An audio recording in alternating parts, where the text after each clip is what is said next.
QR code apa, Bu? Mungkin bisa ini Pak, Opa Balai ini kan juga menjadi sarana ya Pak ya, salah satu sarana untuk memberikan informasi ya Pak ya, dari lini yang berbeda, yaitu dari channel YouTube, mungkin dari channel YouTube Pengadilan Agama Pangkalan Balai. Menyenangkan hati banyak sekali, bahkan kalau kita bermimpi. Sekarang ganti baju agar menarik hati, ayo kita mencari teman.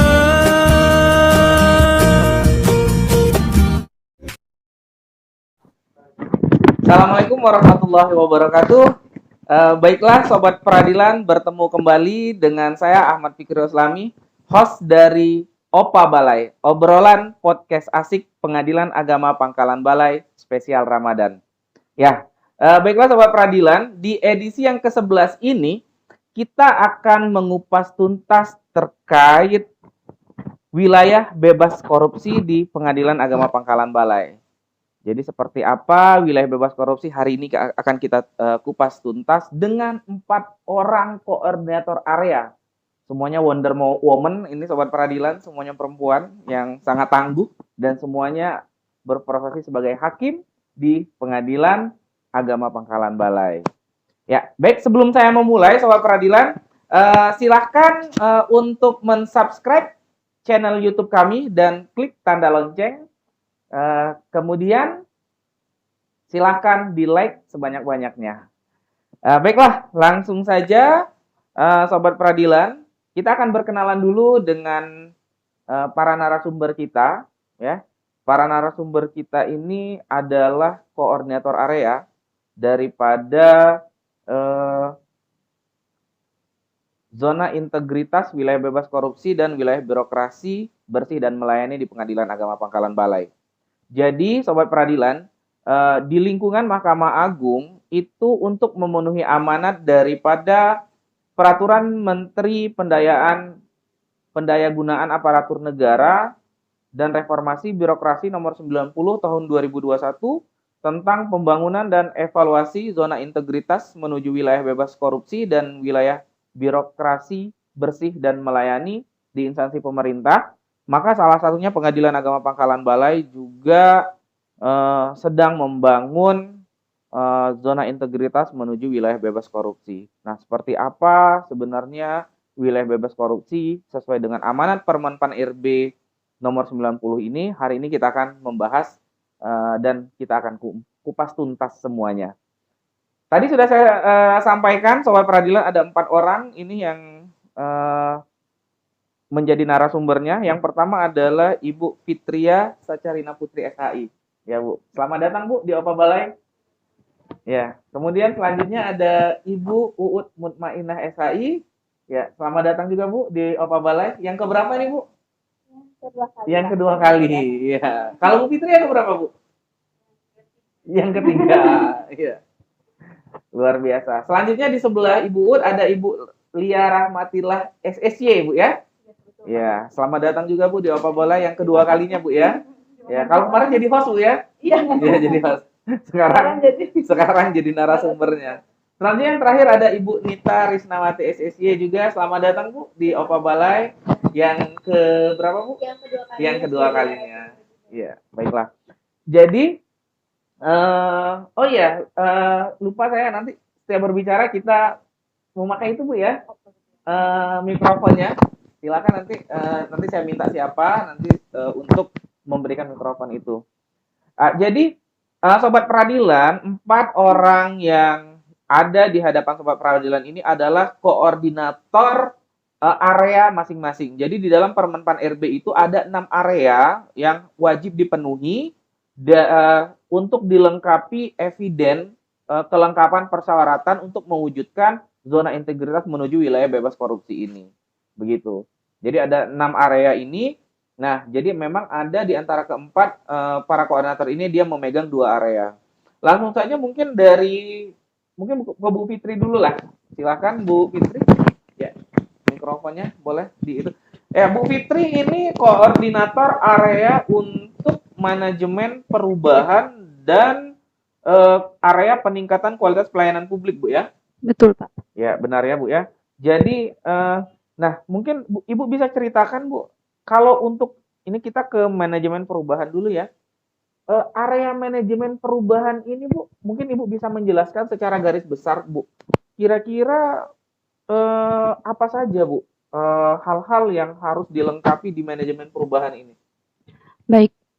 Kalau manajemen perubahan itu sendiri tuh bisa kita bilang proses ya, proses dari suatu instansi tersebut di mana sebelumnya belum ber-WBK dan bagaimana prosesnya untuk menuju ke WBK itu sendiri. Jadi di situ ada tentang mungkin monitoring dan evaluasi dari laporan WBK dan juga mungkin bagaimana peran juga pimpinan ya dalam WBK itu sendiri dan juga bagaimana budaya kerja yang ada di kantor untuk mendukung capaiannya WBK itu sendiri. Jadi bagaimana prosesnya dari sebelum baik itu dari pimpinan atau dari seluruh pegawai dan juga mungkin juga bagaimana dari terlihat dari fasilitas juga itu nanti dapat dirangkum di laporan di laporan dalam area 1 manajemen perubahan bisa di situ. Oh begitu. Berarti Bu di situ itu adalah dasarnya Bu ya? Iya betul. Dasarnya berarti dari SK-nya, pembentukan itunya Bu ya? Dari Di sana ya? pembentukan timnya, dari Pembentukan proses timnya, pembentukan prosesnya, timnya, laporannya di juga sana di semuanya, Bu, ya? sana, terus bagaimana peran pimpinan itu tadi dan juga seluruh pegawai dalam budaya kerja itu dalam manajemen perubahan juga ada di situ. Oh, jadi itu Bu ya. Ada ada eviden-eviden yang harus dilengkapi di situ. Betul. Nah, ini maksudnya karena ibunya double Bu ya, double koordinator nih. Nah, kalau di peningkatan kualitas pelayanan publik, jadi Bu Fitri ini di area 1 dan area 6 ya. Nah, kalau peningkatan kualitas pelayanan publik secara garis besar itu apa yang harus dipenuhi Bu? Kalau di peningkatan kualitas publik itu sendiri ya bagaimana kita apa saja fasilitas yang ada dalam Pengadilan Agama Pangkalan Balai itu sendiri ya, dan juga mungkin kalau ada inovasi-inovasi dan juga mungkin survei kepuasan masyarakat juga ada di situ dan juga pengaduan baik itu pengaduan untuk ke Siwas Mahkamah Agung sendiri dan juga ada sekarang di Span Lapor juga terdapat di situ. Jadi bagaimana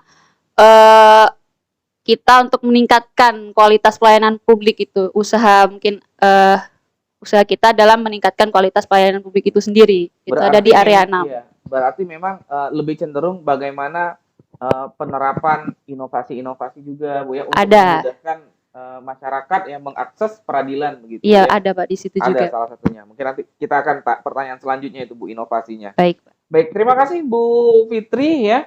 Selanjutnya ke Bu Uut. Bu Uut ini adalah koordinator area penataan tata laksana Bu ya. Ya, betul, Mungkin Pak. bisa Bu dijelaskan ke sobat peradilan secara garis besar apa sebenarnya penataan tata laksana itu Bu? Iya, Seperti apa? area penataan tata laksana sendiri ini adalah area 2 ya Pak ya.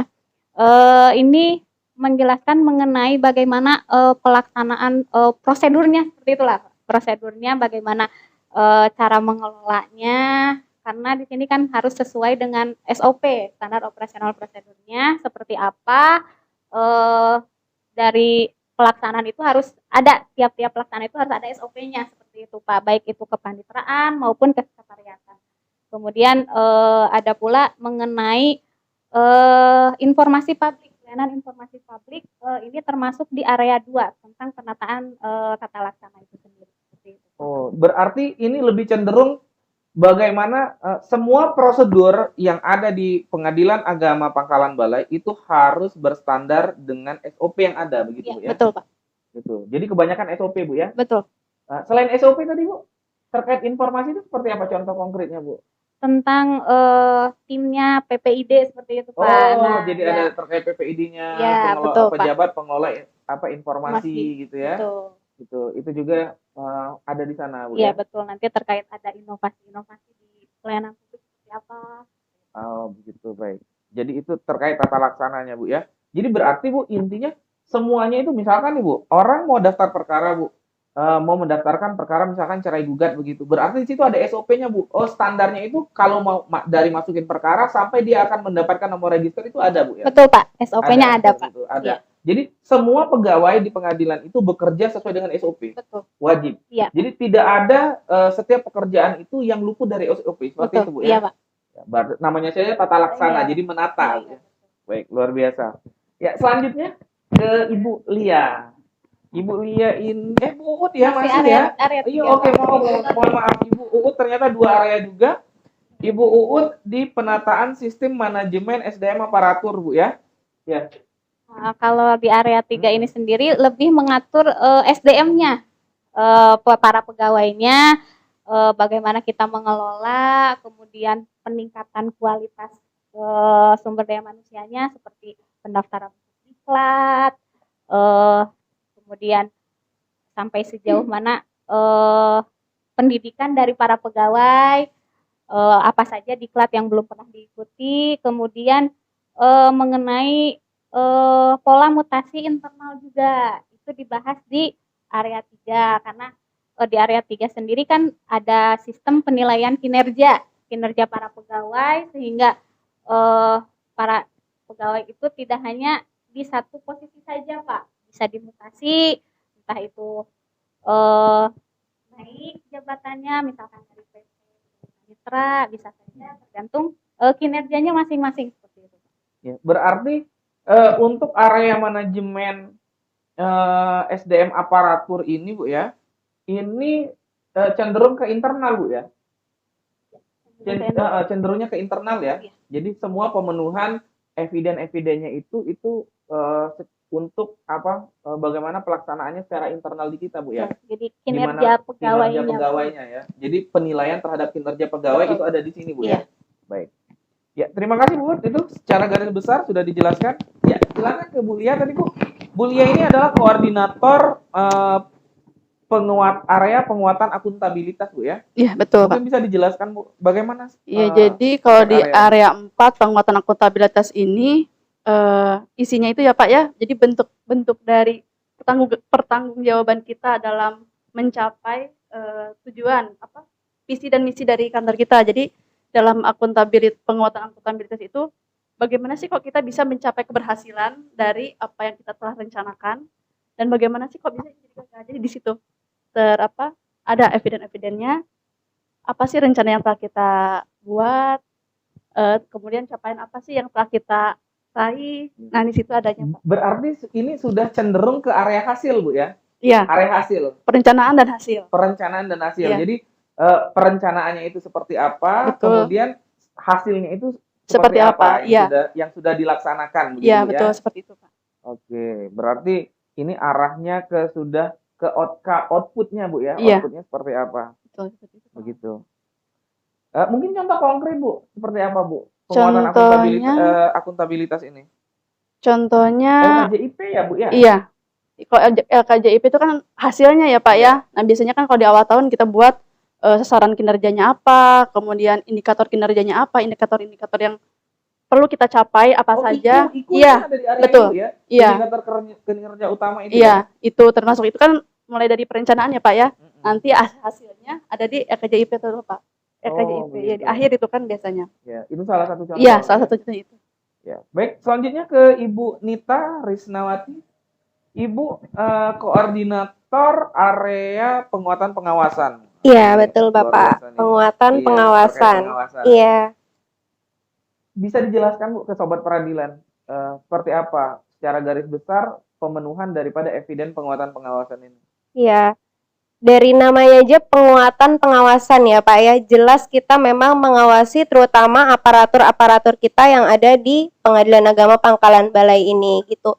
Setelah tadi dijelaskan dari area 1 sampai dengan area 4, di mana area 1 itu pertama adalah prosesnya, udah ada prosedurnya, bagaimana SDM-nya, bagaimana rencananya. Nah, di sini kita sekarang melihat berjalan nggak tuh semuanya gitu kan.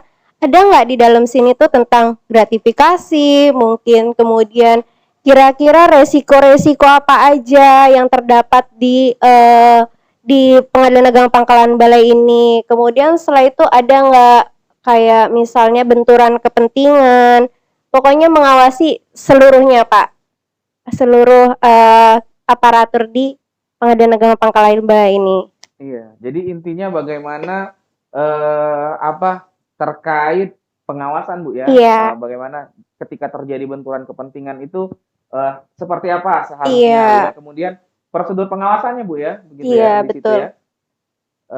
Mungkin bisa dijelaskan Bu secara singkat kalau di pengawasan ini ada sarana-sarana nggak, misalkan nih Bu, masyarakat tidak puas terhadap layanan pengadilan, itu kalau mau ngelapornya itu bentuknya seperti apa Bu? Iya. Kalau di pemenuhan evidennya Bu?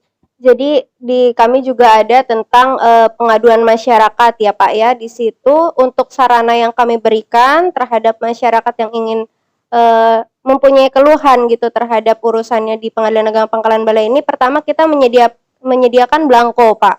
Kita menyediakan belangko ya di meja PTSP, kemudian itu untuk yang internal. Kemudian ada juga kita tuh secara umum ya, lewat aplikasi juga ada namanya Siwas. Selain itu juga kita selalu memberikan apa namanya himbauan-himbauan kepada masyarakat, baik itu berupa banner atau semacamnya seperti itu, Bapak. Iya, jadi banyak sekali sarananya Bu, ya. Iya, Melalui layanan di PTSP, di layanan pengaduan itu disediakan formulir pengaduannya, Iya. kemudian juga melalui sarana Siwas Bu ya, Betul. sistem informasi pengawasan itu Bu ya. Betul. Jadi sangat banyak berarti Bu ya Betul, Pak. pemenuhannya. Ya, kemudian ini kan Bu, ada perbedaan ya Bu ya, di Permen PAN RB 2021 ini ada perbedaan dengan yang tahun lalu. Begitu Iya. ya, kalau kita melihat ya Bu ya. Kalau tahun lalu kan kita pemenuhan saja selesai gitu ya. Mm-mm. Nah, kalau kita lihat di PMPZI-nya itu kan sekarang ada 2 Bu ya. Betul, betul. 3 malah kan. Ada pemenuhan, kemudian reform, kemudian area hasil Hasil. gitu kan. Ada 3 area. Berarti kan ini ada before and after ya Bu ya. Seperti Iya. itu ya Bu ya. Berarti Betul, kan Pak. before-nya itu di pemenuhan seperti apa, after-nya setelah dilaksanakan dipenuhi semua eviden itu apa dampaknya di after-nya Bu ya, begitu ya, di reform-nya seperti itu Betul. ya Bu. Iya, betul. Benar Bu ya. Jadi sekarang ada memang 3 itu ya Pak ya, ada proses, reform, dan terakhir itu hasil. Berbeda dengan tahun sebelumnya memang cuma ada proses dan hasil aja. Nambah reform gitu Nambah kan. reform. Berarti semakin ketat ya. Betul Pak. Apa untuk meraih wilayah bebas korupsi. Iya, ini. betul. Ya baik, mungkin kita kembali lagi ke pertama nih Bu, ini Bu Fitri. Bu, ini saya ingin bertanya terkait inovasi-inovasi nih Bu. Sudah pasti kan menjadi tuntutan bagaimana inovasi ini menjadi salah satu peran penting juga dalam proses penilaian dan pemenuhan eviden ZIWBK ini Bu ya.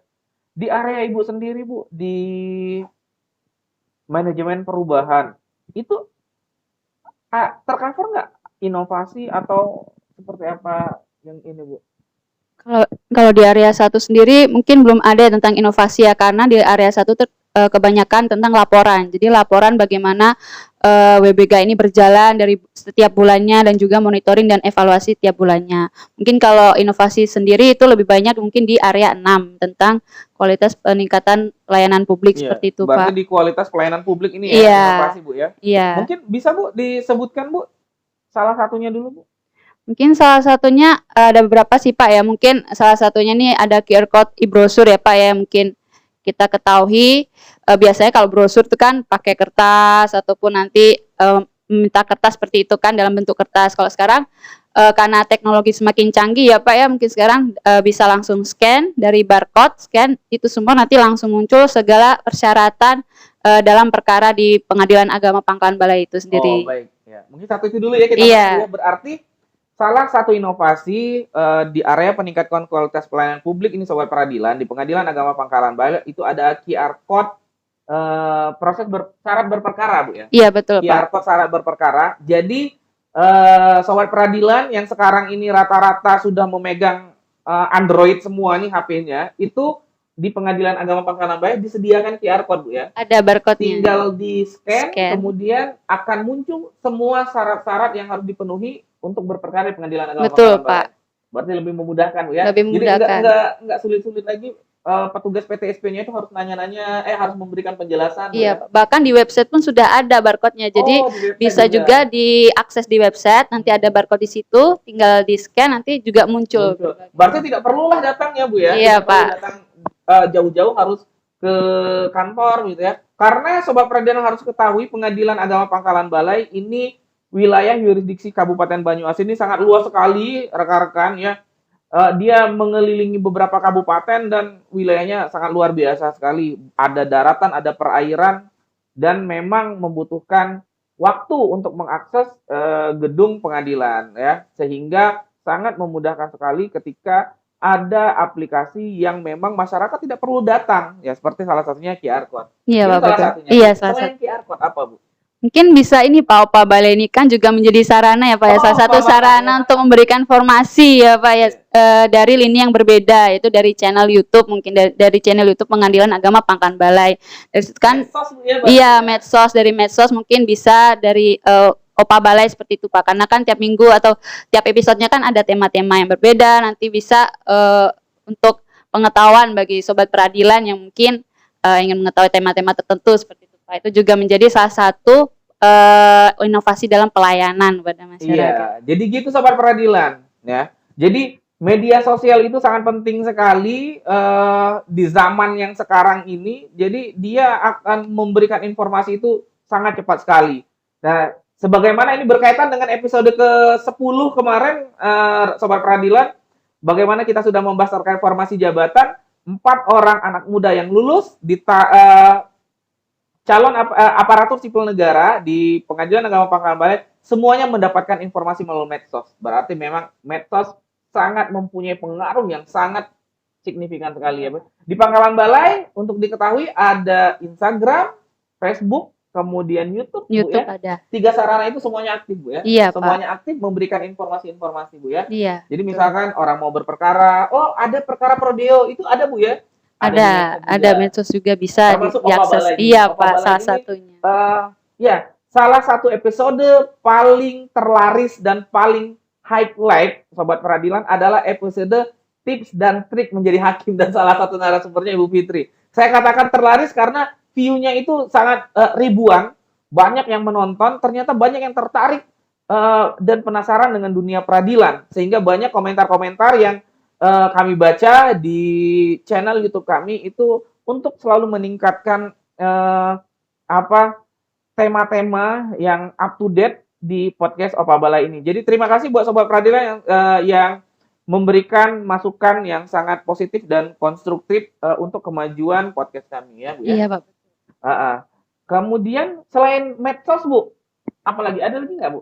Kita ada namanya si proper ya Pak ya, sistem informasi protokol peradilan. Untuk protokol peradilan di mana kan dalam kita tahu kan ada beberapa persidangan yang tertutup seperti itu ya Pak ya, dan itu kalau misalnya ada dari media massa ataupun yang mana ingin merekam atau mengambil suara atau mengambil gambar dalam persidangan itu bisa melalui ini Pak, aplikasi seperti ini. Jadi tinggal izin, nanti ketua majelis yang bersangkutan di perkara tersebut bisa langsung mungkin konfirmasi baik itu menerima ataupun menolak permohonan tersebut, permohonan untuk menghadiri di suatu persidangan seperti itu Pak. Iya, si proper, Bu, ya, sistem informasi protokol persidangan. Nah, jadi rekan-rekan wartawan, rekan-rekan jurnalis yang mau meliput proses persidangan di Pengadilan Agama itu nggak perlu rekan-rekan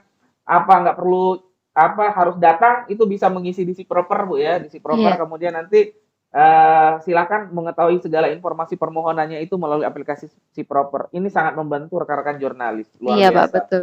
Ya, mungkin 3 dulu, Bu, karena kita masih Iya, ada Pak, ini terima area lain juga akan kita tanya, akan kita kupas semuanya. Terima kasih Bu Fitri. Iya Pak, sama-sama. Kemudian ke Bu Uut di 2 area juga, penataan tata laksana dan penataan sistem manajemen SDM aparatur. Kalau di area Ibu sendiri, ada nggak, Bu, aplikasi inovasi yang diterapkan, Bu? Untuk penataan tata laksana sendiri, karena ini berkaitan dengan SOP ya, dan harus ada SOP-nya. Mungkin salah satunya adalah e-court Pak, layanan e-court. Layanan ya? berperkara secara online, seperti itu Pak. Salah satunya. Iya, salah satunya e-court. Mungkin bisa dijelaskan ke sobat peradilan, Bu, seperti apa sih e-court itu? Apa itu e-court itu, Bu? E-court itu yang seperti tadi saya bilang, yaitu layanan berperkara secara online. Jadi bisa mendaftar secara online, panggilan pun secara online. Jadi tidak perlu pihak berperkara itu datang ke pengadilan, tapi secara online mendaftarnya seperti itu. Begitu, Bu, ya. Bah, sobat peradilan, salah satu inovasi yang ada juga, dan ini memang diterapkan secara keseluruhan ya, Bu, ya, di lingkungan Mahkamah Agung dan Pengadilan Agama Pangkalan Balai menerapkan adalah e-court. sistem administrasi pendaftaran perkara secara pendaftaran dan persidangan perkara secara elektronik, Bu ya. Jadi sobat peradilan sebenarnya tidak perlu, Bu ya, datang ke pengadilan mendaftar manual. Sekarang udah zamannya sebenarnya udah enggak Online Pak, udah segera online. Iya betul. Jadi kalau misalkan sobat peradilannya, misalkan ini Bu tinggalnya, dia orang Banyuasin Bu, Kabupaten Banyuasin. Dia tinggalnya di Jakarta, KTP-nya juga dia sebenarnya masih tinggal di sini, ya nggak Bu? Dia tinggal di sini, dia mau mengajukan gugatan perceraian, itu sebenarnya bisa Bu ya. Dia kerjanya di Papua, atau dia kerja di Kalimantan, di Sulawesi, itu nggak harus pulang kampung Bu ya. Betul. Nggak perlu. Bisa Jadi, langsung Pak. Iya, bisa didaftarkan Secara online secara itu. online melalui aplikasi Aplikasi e-court e-court itu. di aplikasi e-court itu berarti semua proses sudah bisa Bu ya. Kalau kita lihat kan di Perma e-court nomor 1 2019 itu berarti ada e-filing ya Bu ya, Iya. benar ya. Dia dimulai dari pendaftaran, dari Pembayaran perkara. pembayarannya, terus pemanggilannya juga secara elektronik, bahkan persidangannya pun bisa secara Bahkan elektronik. persidangan bisa secara Iya. elektronik. Ini Bu, ini kan kalau kita ngomong perkara ini kan kalau ini kan kita rata-rata perdata Bu ya. Ini konsekuensinya adalah biaya Bu ya. Ada nggak Bu perbedaan Bu antara orang yang berperkara secara manual dan orang yang berperkara secara e-court dalam hal biaya Bu? Ada nggak? Ada Pak, karena Ada, ya? memang kalau secara e-court kan kita pemanggilan juga secara elektronik, artinya tidak mengeluarkan biaya Pak. Tidak mengeluarkan Betul. biaya. Berarti 0 rupiah Bu Iya, ya? Wah. hanya pembayaran PNBP saja Pak, tidak Waduh, ada luar biasa. pengeluaran biaya. Berarti sobat peradilan ya, kalau sobat peradilan mendaftarkan perkara secara e-court itu nggak dipungut sama sekali biaya panggilan ya Bu ya. Tapi kalau untuk biaya ATK itu tetap Bu Ya, ya, tetap. ATK, PNBP, kemudian redaksi materai itu semua masih tetap ya. Paling 100 ribuan ya yang wajib. Sedangkan panggilan bisa 0 rupiah. Luar biasa itu sobat peradilan. Ini ilmu yang kita dapat. Nyesel kalau nggak ikut podcast pada hari ini. Iya. Jadi seperti itu. Jadi bisa 0 rupiah. Dan ini sangat membantu Bu ya di wilayah Banyuasin. Ya. Mungkin Ibu bisa jelaskan Bu, untuk radius di Banyuasin ini paling murahnya berapa satu kali panggilan dan paling mahalnya berapa Bu? Setahu Ibu. Kalau saya sendiri untuk radius 75 ya, 75 di daerah Talang Kelapa ini Pak, yang paling dekat. Untuk yang jauh itu 600, sekitaran 600.000. Itu sobat peradilan. Jadi ini sudah sangat menghemat sekali dari 75.000 sampai 600.000 untuk sekali panggil dengan menggunakan aplikasi e-court ini. Jadi semuanya 0 rupiah. Jadi free, nggak bayar ya. Karena ya memang semuanya sudah by system. Jadi panggilannya pun melalui elektronik. Baik Bu. Selain e-court, ada lagi nggak Bu? Kira-kira inovasinya? Untuk penataan tata laksana sendiri kalau terkait SOP mungkin hanya e-court saja Pak, tapi kan Kalau ada SDM aparatur Bu? Nah, kalau SDM mungkin ke aplikasi, tapi ini seluruh Mahkamah Agung juga menggunakan ya Pak, kayak SIKEP, sistem informasi kepegawaian kan kita sudah terintegrasi Pak jadinya. Jadi untuk hal-hal yang terkait pegawai dari identitasnya, dari kemudian pendidikannya itu sudah tercover di SIKEP. Oh, berarti sahabat peradilan di Mahkamah Agung itu juga ada yang namanya aplikasi SIKEP, dan di Pengadilan Agama itu memang menerapkan aplikasi itu Bu ya, memakai aplikasi itu. Jadi semua informasi Bu ya, semua informasi terkait data riwayat pegawai itu semuanya tercover di SIKEP, benar Bu ya? Betul. Kalau misalkan Bu, ini kan kita biasa Bu ya, ini kan orang pengadilan ini kan biasa mutasi kemana-mana Bu ya.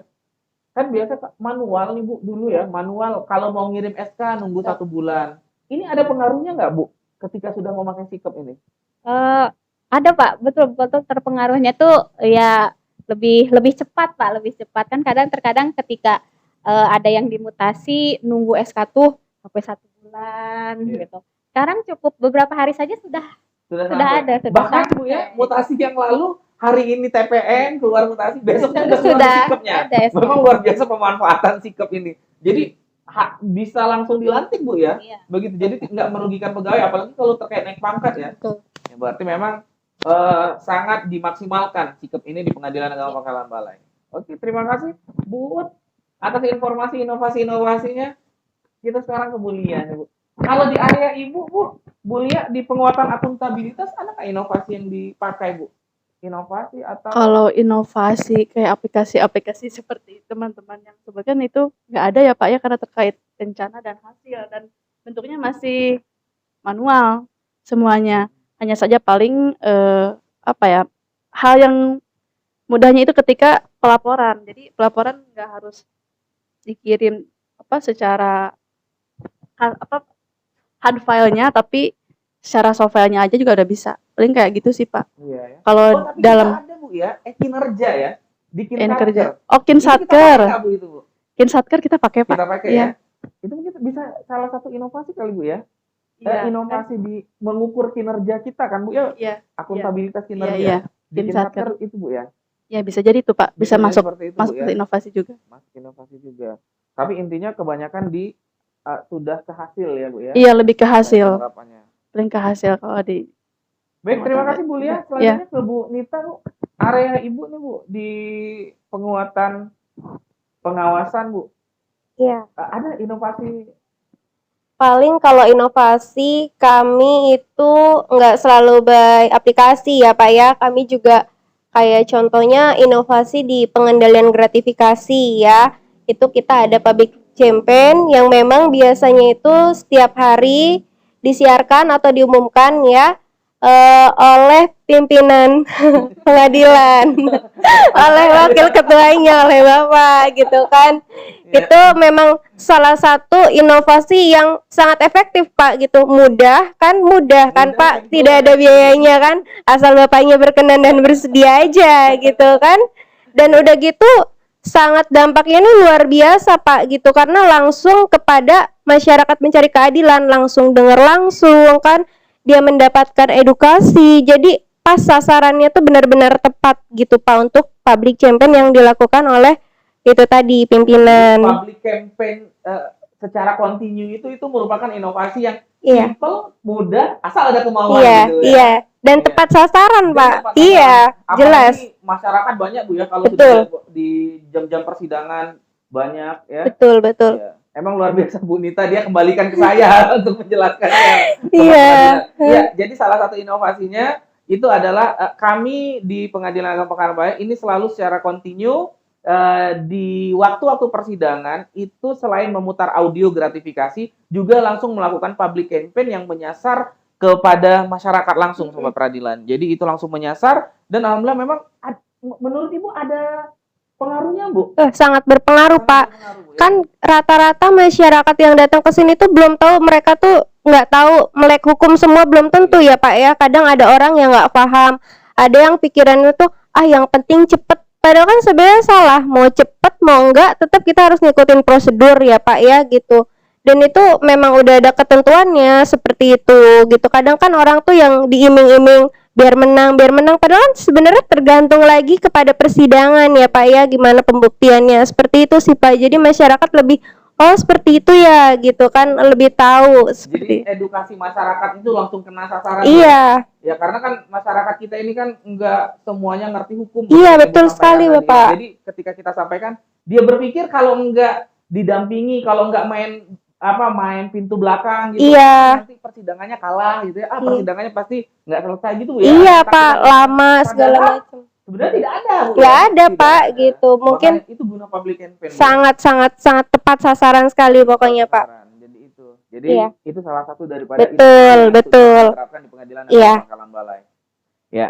Jadi itulah ya sobat-sobat peradilan. Jadi sudah banyak kita dengarkan bagaimana kita kupas tuntas terkait wilayah bebas korupsi di Pengadilan Agama Pangkalan Balai, dan ini menjadi sangat mutlak sekali yang harus diterapkan di seluruh satker yang berada di lingkungan Mahkamah Agung. Jadi bagaimana dari pemenuhannya, evidennya, kemudian perubahannya, inovasi-inovasinya sudah kita dengarkan semua, sobat peradilan. Pertanyaan terakhir untuk seluruh narasumber, ke Bu Nita lah yang sudah pegang. Iya, boleh Pak, silakan. Optimis nggak Bu kita bisa menuju WBK? Ya, optimis sih Pak ya. Harus optimis Pak. Karena yang penting itu pertama semangat dulu. Kita harus semangat kan. bagaimana nanti ke depannya itu belakangan. Yang penting kita harus optimis dulu kan, mindsetnya dulu Pak yang Mindsetnya harus harus dirubah kan gitu. Ada konsekuensi nggak, Bu, ketika Satker itu sudah meraih identitas WBK, Bu? Ada konsekuensinya nggak? Konsekuensinya jelas pasti ada ya Pak. Yang pertama mungkin di eksternal ya, kita sudah diakui ya Pak ya, sudah diakui bahwa memang apa yang kita kerjakan itu sesuai prosedur, bersih dari korupsi. Berarti Kan sudah qualified, Bu. iya betul, istilahnya dapat ya kualifikasi lah ya Pak ya gitu. Kemudian untuk aparaturnya sendiri ya Pak ya, yang sudah mendapatkan tadi itu WBK itu, mungkin dia juga mendapatkan tunjangan, ada tunjangan lebih dari hasil WBK itu Pak. Ada tunjangan tambahan. Iya, tunjangan Selain tambahan. gaji, tunjangan-tunjangan lainnya, remunerasi, Bu ya. Iya Dan dapat betul. lagi, Bu, dapat bonus lagi, Bu. Dapat bonus lagi Ada bonus Pak. lagi karena sudah mendapatkan gelar WBK. Betul Luar sekali. biasa. Berarti ada nilai plusnya termasuk tambahan keuangan juga, Bu, Betul Pak. ya. Ke Ibu Lia, Bu. Gimana, Bu? Optimis ya sebagai koordinator juga nih. Insya Allah Pak. Insya Allah Pak, kita semua udah kerja bareng-bareng, semuanya kerja gitu ya Pak ya. Sudah maksimal. Iya ya? sudah maksimal Insya Allah Pak. Ya. Mungkin ada tambahan, Bu, konsekuensi dengan diraihnya WBK nih, menurut Bu apa lagi, Bu? Konsekuensinya apa ya Pak? Idem aja gitu ya. Idem aja. Idem aja. Jadi intinya Yang sih pasti ya yang tadinya sudah berprestasi ya paling kok turun gitu kan. Ada penurunan. Iya. Kalau misalkan seandainya dari WBK tiba-tiba ada konsekuensi yang kita dapat gitu konsekuensinya kan. harus kita jaga ya. Iya, harus kita sudah pertahankan. mendapatkan predikat itu, Bu ya. Ketika sudah dicapai dipertahankan. Jangan sampai merasa seperti itu Pak. Oke, terima kasih Bu Lia. Selanjutnya buat Bu. Gimana, Bu? Optimis juga, Bu? Optimis Pak. Optimis, ya. Gimana, Bu? Ada tambahan nggak, Bu, terkait konsekuensi dengan diraihnya WBK ini, Bu? Sama Pak. Karena memang itu ya yang paling konsekuensi yang paling memang apa ya? Yang paling utama, yang gitu, paling yang paling utama utama. gitu ya. Bisa mungkin ada tambahan lagi, Bu Fitri? Apa ya, mungkin kurang lebih ya sama ya Pak ya, seperti yang apa dikatakan Bu Nita, cuman mungkin mempertahankannya itu ya, kita harus mempertahankan bagaimana untuk wilayah bebas korupsi sendiri. Dan mungkin kalau misalnya kita nanti sudah WBK, bisa kita menuju lagi ke WBBM, wilayah birokrasi bersih melayani itu Pak. Itu jadi ada tantangan lagi itu Ada untuk tantangan lagi, menuju ada WBBM nih. next step Iya, lagi ada ya. next step lagi Sekarang Pak. kita masih fokus ke WBK-nya. Baik, terima kasih. Baiklah Sobat Peradilan, terima kasih.